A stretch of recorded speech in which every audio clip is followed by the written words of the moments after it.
actual cause. This is prior to this, right? Before I thought, right, before it was the case that young black boys and young black girls could go to school, or young white boys and young white girls, it was possible. So the potentiality is prior to, this comes before, the idea comes before its manifestation.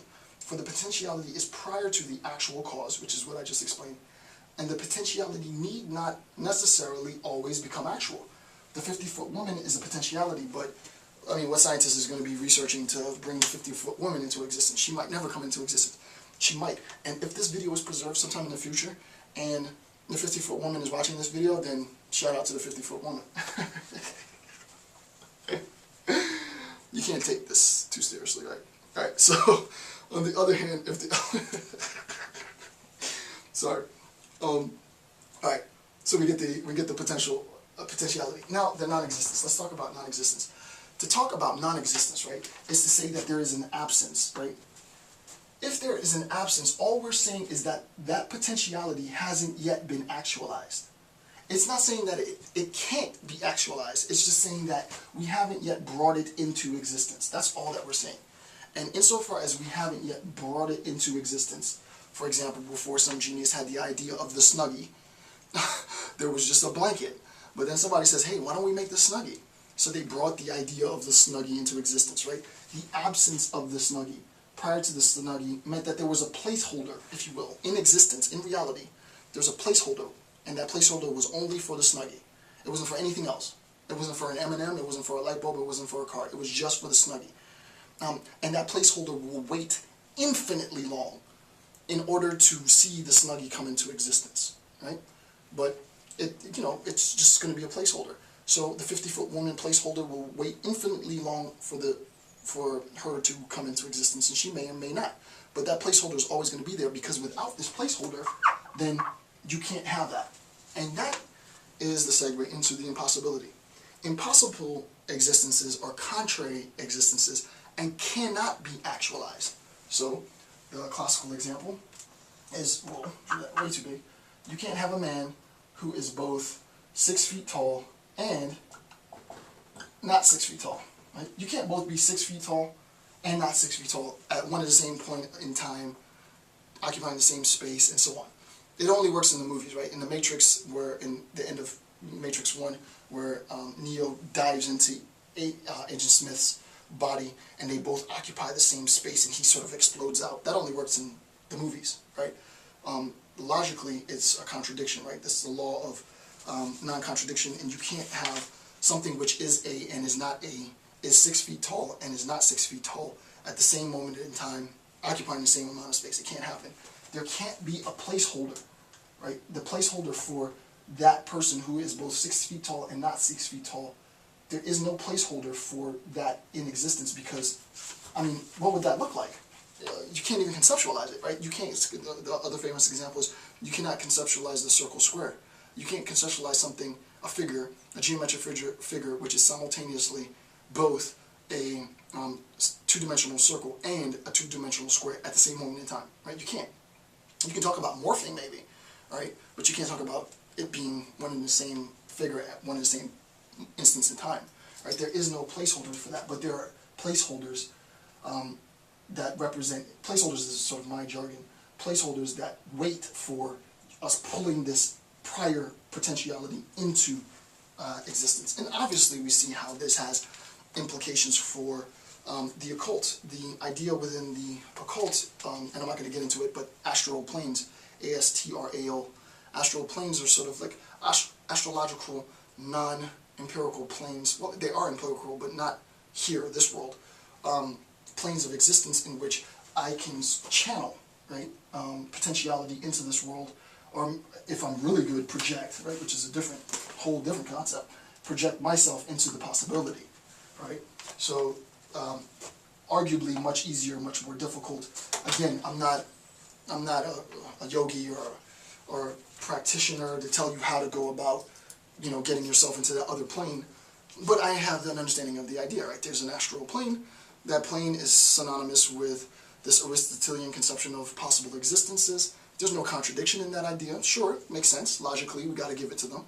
So if I recognize that there's a possible existence, then maybe I may be able to pull some concepts down from that possible world into this world, right? And the better I am and the more I practice, the more efficient I am at pulling things down into this world. And if I'm really good, if I'm truly on my A game, then maybe I can project some of my stuff into that possibility and I have this discourse and blah, blah, blah, blah, blah. There's no contradiction in that at all, right? You might not want to believe it, and I'm not here to tell you to believe it, but there's no contradiction in it. It's not the same as saying a 6-foot man and not a 6-foot man at one and the same moment in time occupying the same amount of space. It's not the same, right there. And as long as there isn't any contradiction in the concept, then it's a viable concept for possibility, which means that there's always going to be a placeholder for that concept. And it just takes a very industrious individual or a very industrious cult to actualize, bring that possibility into existence, or, you know, sort of channel myself out of existence into some other plane of existence. So that concludes the preliminary concepts for understanding the occult. Now what I want to do is I'm going to do 3 things. The first thing that I'm going to do is I'm going to talk about concepts that pertain both to the good side of the occult and the bad side of the occult. And I say that in a very sort of generalized sense, because later you'll see there really is no good and bad side per se. A lot of you will interpret it as a good and bad side, and that's totally up to you. I'm not going to present it like that. But roughly speaking, the good side of the occult and the bad side of the occult, what they have in common, what both sides have in common.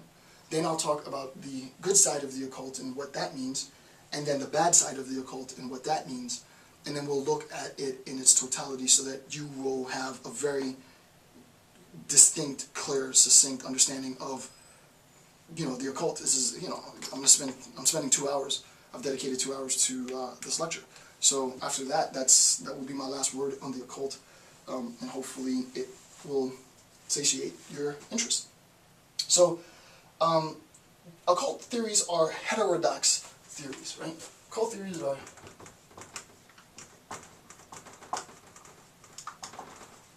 occult theories are heterodox theories. We talked about heterodoxy at the beginning of this video lecture. We said in W.E.B. Du Bois' account of the schism in political identity that you have a political identity that serves as a consequence from orthodox hegemony, right? Those in power, normative whiteness says what the rules are. And better believe you better follow those rules because we determine what history is, right? And that line from our power to what actually exists in the world is a heterodox sort of lineage through historical time. There is an orthodox lineage through time.